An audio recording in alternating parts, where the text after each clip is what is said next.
ẹ bá mi pọ̀ nínú retí sọ́jọ́ bìlọ́níà.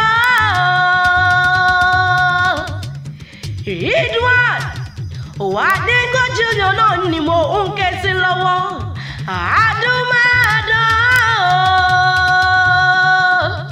Àdúmàdán rẹ̀ wá lọ́kùnrin èyí fúnjọ owó. Àádọ́gà délé ọkùnrin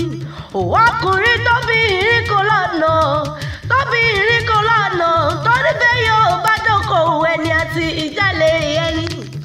Ridwan happy birthday to you.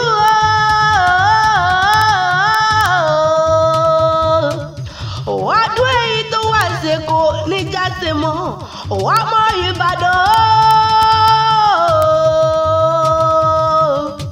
lọ́mọ àjòrò sùn.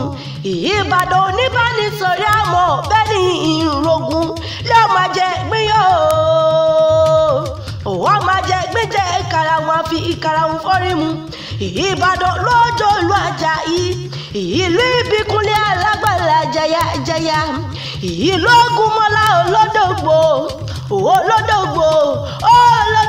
kẹrin lọ́jọ́ ogun wọ ṣòkòtò kẹ̀mbẹ̀rẹ̀ bí ìjà. Ridwan ó mọ̀ pé bẹ́yìn ọba bá yín délé Olúgbòde kò ní mọ̀mí ẹlẹ́gún rárá. Ará Àgòdì lólómi afúrúrú, ará Pápá lólómi Òkúdọ̀sá, ará Yẹyẹ lodò oko rárá gẹ́gẹ́ lomi tí wọ́n pọ̀ mú.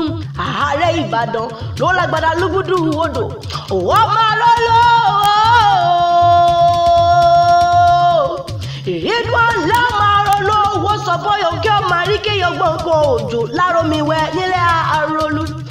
Àṣẹ ìṣàmọ́dún ọdún ayọ̀ wá dùndùn ló sì mo bá wọn ṣe lọ́la lọ́rùn ọba. Àkànkẹ́ Ìjàtàlẹ̀ mi ń jà ọmọ arọ́jọ́ òjòyè. Ìjẹ̀bú ní sẹ́lẹ̀ wọn bàbá tó bí mi lọ́mọ. Ó tún di ìjọ mi ọjọ́.